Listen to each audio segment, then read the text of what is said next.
Hi, everybody. Welcome back. The Supreme Court discovered bargaining in 1968 when it considered a case that arose under the Federal Kidnapping Act of 1953.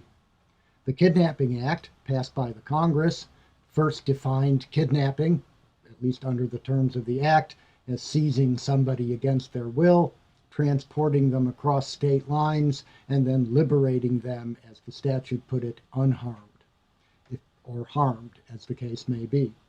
If the victim of the kidnapping were released harmed or dead, then the penalties for the kidnapping could be very severe.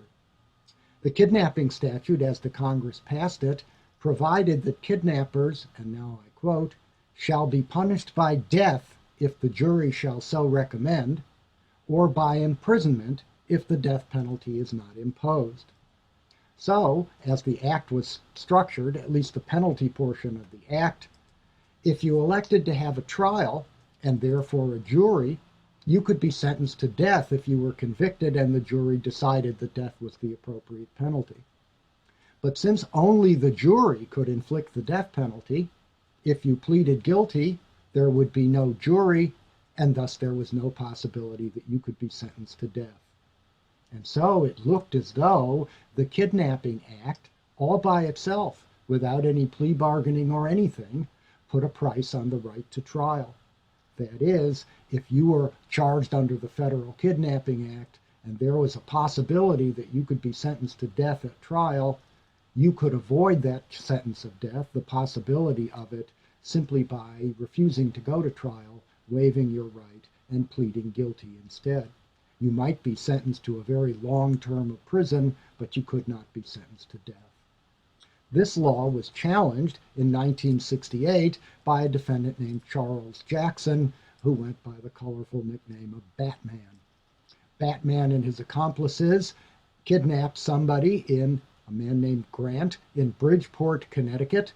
They put him in a car. They drove through New York City across the George Washington Bridge to Alpine, New Jersey, where they liberated their victim, not only not unharmed, but not alive. That is, they killed their victim and dumped him by the side of the road in Alpine. Jackson was arraigned, that is, he was arrested and brought before a United States magistrate, where the charges against him were read to him in the presence of an attorney, and he was charged with violating the Federal Kidnapping Act, and he was asked at his arraignment how he would plead to the crime. Would he plead guilty and thereby enter a conviction against himself and then submit himself to whatever punishment the judge might impose? Or would he plead not guilty, go to trial, and run the risk as a result of going to trial that if things turned out badly at the trial, he could be sentenced to death? Before he answered the question, how do you plead, Jackson objected to being put in the position of having to make this choice. The structure of the statute, which placed this jeopardy on the right to going to trial, Jackson claimed violated his Sixth Amendment right to trial by putting so high a price on exercising the right. And so this was the claim that he brought to the Supreme Court. You'll notice that there is no plea bargain involved in this case because a plea hasn't been made in the case and no offer has been made to Jackson to induce him to plea.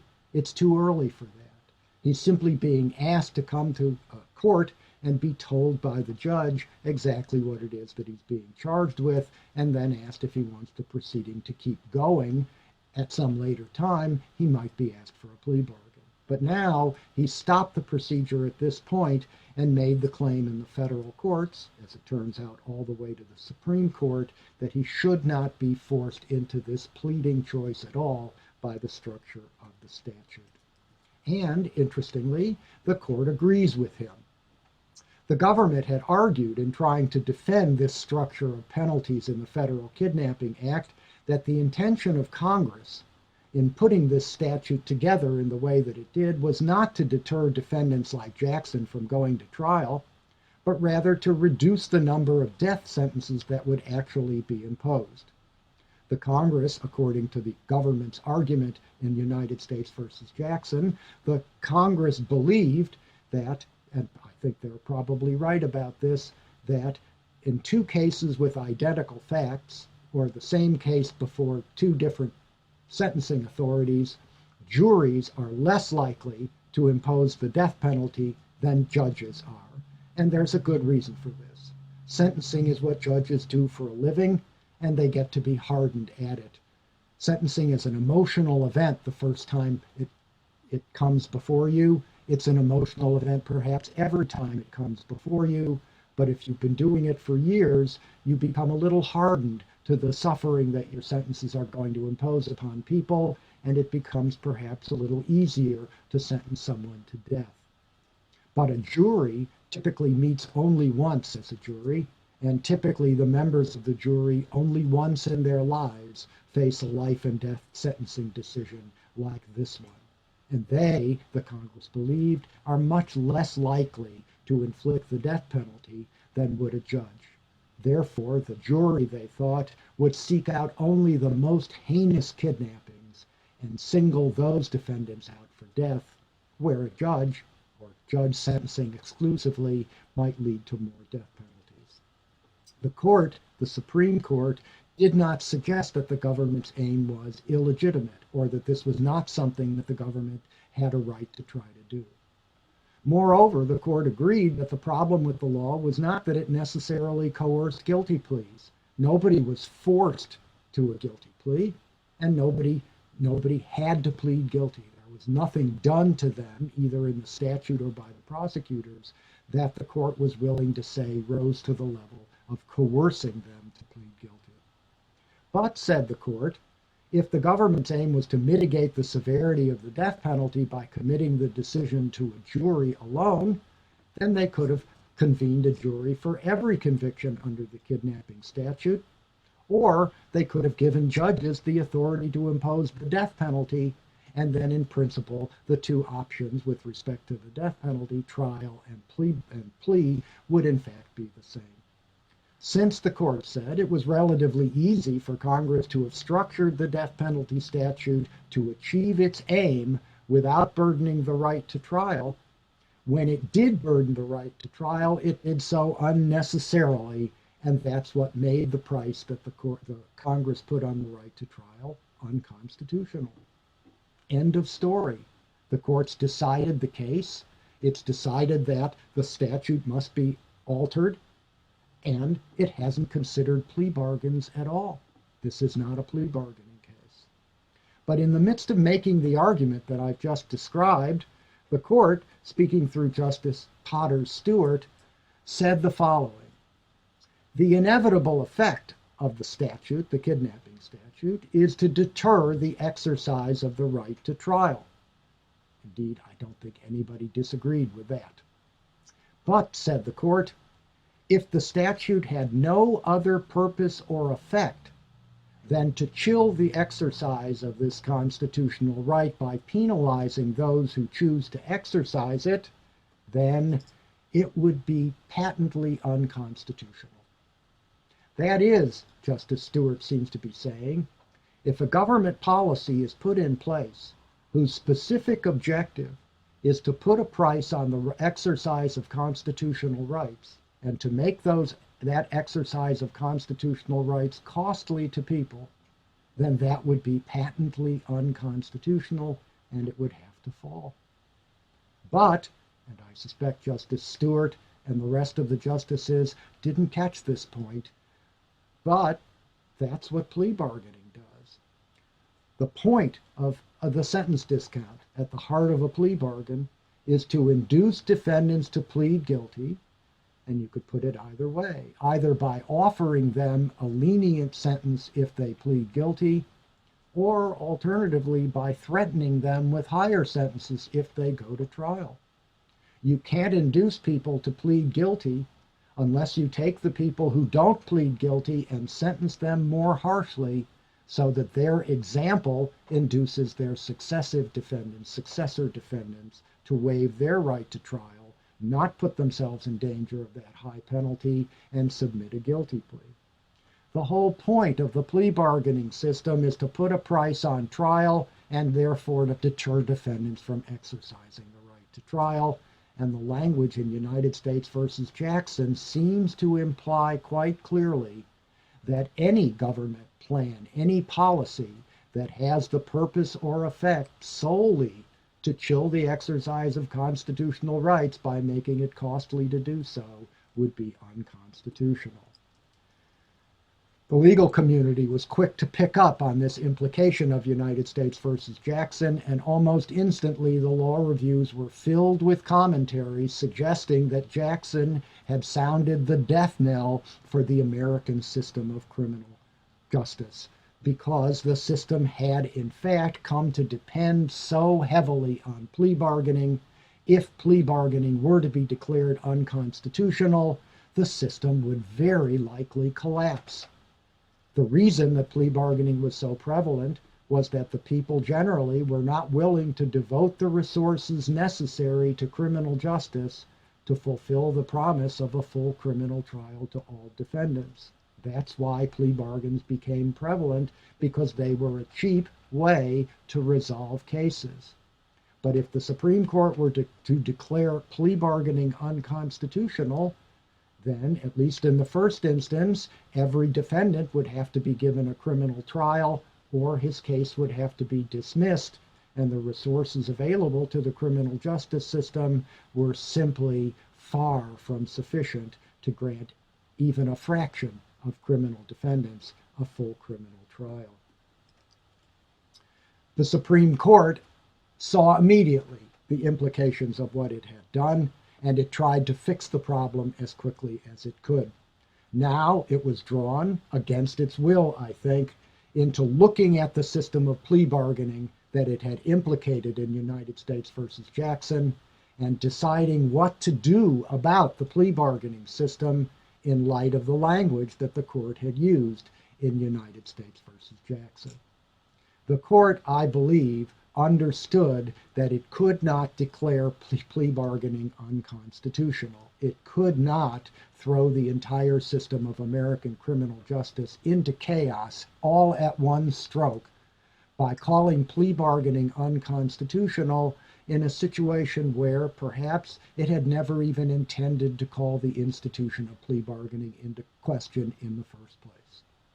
And so the Supreme Court resolved to clear up the confusion that it had caused about plea bargains by deciding a second case, this one actually involving a plea bargain, that was raised under the same federal kidnapping statute that had been litigated in United States versus Jackson.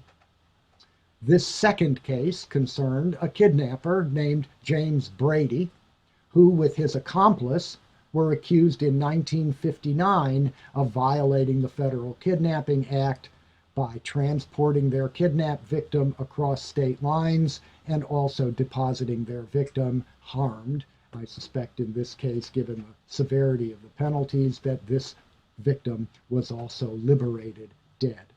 And so, in 1959, well before the Jackson case, the kidnapping statute stood as it did before Jackson. One could only be sentenced to death after a conviction of kidnapping by a jury, and that could only happen at trial. It turned out that Brady and his accomplices were the only surviving witnesses of the kidnapping. Their victim was dead and therefore couldn't testify in court against either one of them. Therefore, the police didn't have quite enough evidence to put either Brady or his accomplice away for kidnapping unless they could get one or the other of the two of them to turn, that is, to plead guilty and agree to testify against the other one. And so the prosecutors used a time-honored tactic, which is the inspiration for what mathematical economists call the prisoner's dilemma game. Each of the two defendants was put in a separate cell, and each was subject to intense negotiation with a different prosecutor. Each one of them was threatened with the death penalty if they went to trial and were convicted, but each one of them was offered a much lesser sentence, if they would defect. That is to say, if they would turn state's evidence against their partner, plead guilty, and testify against him at the trial. And so the situation that both defendants faced, independently of one another, was that if they both held out and neither one of them took the proffered plea bargain, it was likely that neither one of them would be convicted. If they both pleaded guilty, then neither of them would be needed to convict the other one, and the courts would be free, the prosecutors would be free to inflict a high sentence against them. Or, alternatively, one of them could plead guilty and the other one couldn't, in which case the one who pleaded guilty would get a very low sentence, and the one who didn't plead guilty, perhaps on the basis of the testimony of the first defendant, could be sentenced to death. This was the situation that Brady and his accomplice were in, and for a substantial period of time, both of them held out. That turns out to be an important fact. But then, after a while, Brady's accomplice caved in, and he agreed to plead guilty to avoid the possibility of the death penalty, and he agreed to testify against Brady. When Brady learned of this, then Brady understood that the chances that he would be convicted at the trial had gone from very low to very high, and he now understood that the death penalty was a very serious possibility for him, and so he too agreed to a plea bargain, but since the prosecutor didn't need him any longer, he was sentenced first to 50, later reduced to 30 years. And so Brady, in these circumstances, sits in a jail cell for 30 years for kidnapping. Then, in 1968, United States versus Jackson is decided, and the court considers Brady's claim that his guilty plea was coerced from him by the unconstitutional operation of the Federal Kidnapping Act. That is, Brady hoped to ride on the coattails of Jackson and have his guilty plea overturned because the law under which both he and Jackson were being asked to plead guilty was now being held to be unconstitutional. The court decided the case in an opinion written by Justice Byron White, who is, to this day, the only member of the United States Supreme Court ever to have played in the National Football League.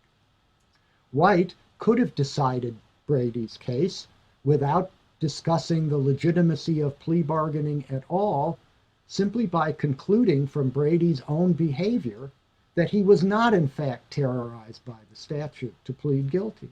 How do we know this? Because he held out for so long in the face of the statute that threatened to put him to death. He was not so terrorized by the statute that he caved into the prosecutors just because of the statute. He caved into the prosecutors only when he learned that the probability that he would be convicted at the trial had gone up substantially. Since his claim was that his guilty plea was coerced from him, the facts show that he was not terrorized or coerced into giving his plea. He simply made the best of a bad situation by waiving his right to trial and pleading guilty. If that's all there was to it, the court could have disposed of Brady's case without saying a word about the propriety of plea bargaining or not. But that wasn't an option for them after Jackson, and the only reason that they were deciding Brady's case was to give themselves another opportunity to say whether plea bargaining was or was not unconstitutional. And as you might expect, the court took this opportunity to say, no, plea bargaining is not unconstitutional.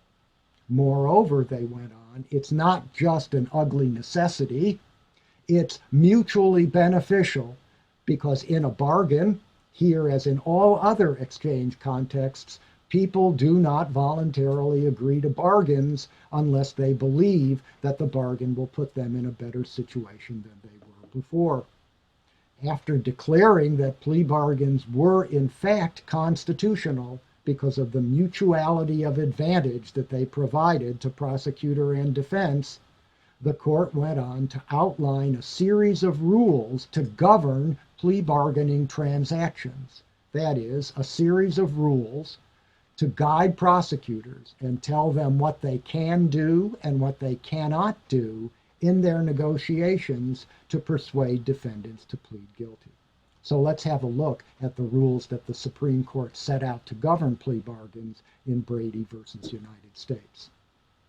The basic idea of a plea bargain, as we've seen before, is that if the defendant feels that the costs to him of going to trial are greater than the costs to him of the sentence being offered in the plea bargain, the defendant will take the bargain.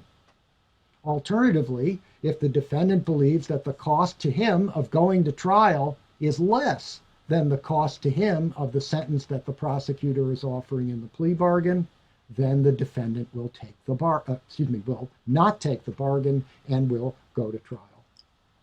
We can represent this with a relatively simple symbolic equation. It has three terms.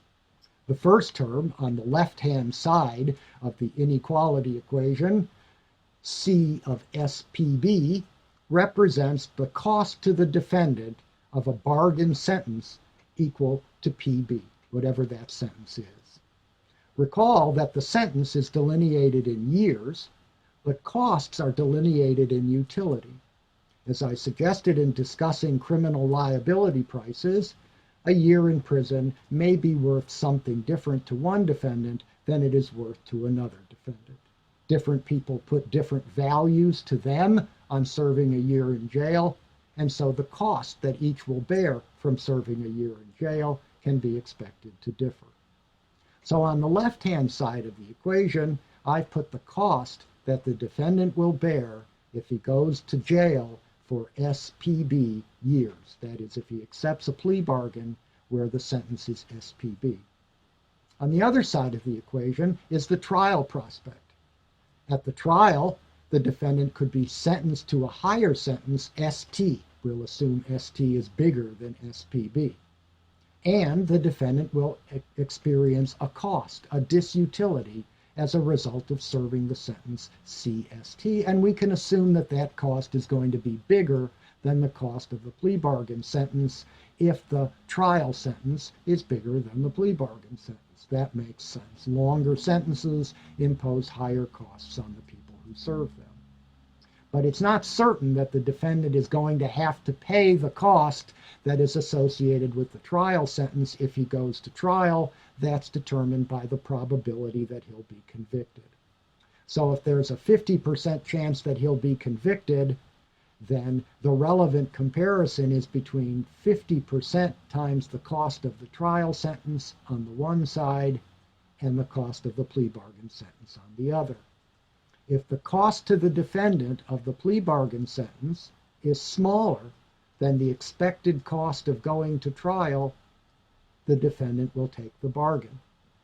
But if the expected cost of going to trial is smaller than the cost of the plea bargain, then the defendant will go to trial. On this basis, it's easy to see that there are three things that can be done to affect the defendant's decision whether or not to commit to a plea bargain. The first is to lower the plea bargaining sentence. As that sentence gets lower, the left-hand side of the equation gets lower, and it's likely to fall below the cost of the trial prospect, and therefore make the plea bargain an attractive alternative for the defendant. The second thing that the prosecutor might do is make it more likely that the defendant will be convicted, and that will tend to raise the right-hand side of the inequality and make the trial prospect more costly to the defendant, and thus make the plea bargain relatively more attractive. Or a third thing that could be done is to raise the stakes of the trial, as the federal kidnapping statute did, and make the trial sentence substantially more serious than the plea bargaining sentence, such that even if the probability of conviction is low, then the plea bargain may still look like a better deal to the defendant than the sentence at trial, which would be so high. So, on this basis, we can interpret what the Supreme Court approved and disapproved in Brady versus United States. It decided three things. The first is that the standard bargaining tactic, which is offering a good deal, lowering the sentence that the defendant will have to serve if he agrees to the plea bargain, that tactic is approved. If the court was going to allow plea bargaining to stay in place, then it had to approve the standard tactic of plea bargains, that is, the practice of prosecutors of offering substantially lower sentences associated with a guilty plea than defendants could have expected if they'd gone to trial on the charge the prosecutor intended to charge them with and were convicted. So, offering a good deal is a plea bargaining tactic that the court approves. Similarly, the court approves of increasing the probability of conviction. After all, there's nothing wrong with getting better evidence against the defendant into a trial. If it increases the probability of conviction, it's because the defendant is almost certainly guilty. And indeed, this is exactly what happened to Brady. Brady was all ready to go to trial and reject the plea bargain until the probability that he would be convicted went instantly from very low to very high, and so the equation went from favoring a trial to favoring a plea bargain very, very quickly. And because that was what happened to Brady, and Brady's appeal was rejected, that tactic was approved as well. The Supreme Court, however, did put one limit on what prosecutors could do to plea bargain, and that is that they could not push the defendant's jeopardy at trial beyond reasonable bounds. They couldn't overcharge, that is. They couldn't pile on different charges that could be associated with the defendant's single act so as to subject the defendant to 100 years worth of jeopardy for a crime that was not nearly that serious. The problem with the overcharging, the court said, was that by raising ST and thus C of ST in our equation, the risk was run that the will of the defendant would be overborne and the deal would look so sweet because the consequences of the trial were so bad that the defendant would have his will overborne and be coerced into pleading guilty. This the Supreme Court disapproved, but there was no claim that anything like this was done in Brady's case. And so, at the end of the day, the Supreme Court bit the bullet, as they say, and made peace with the plea bargain. After years of turning its eyes from the reality of how convictions are actually achieved in the United States, the court at last brought plea bargaining into the open, discussed it candidly, and because they were able to discuss it openly and candidly, they could begin to discover rules and debate rules that would govern the plea transaction in the future. It was the candor of the court, even though that candor was forced on it by its mistake in United States versus Jackson. It was the candor of the court in facing up to plea bargaining, in saying that they couldn't do without it, that made it possible for the Supreme Court to regulate the plea bargaining system and make it work as well as it possibly could.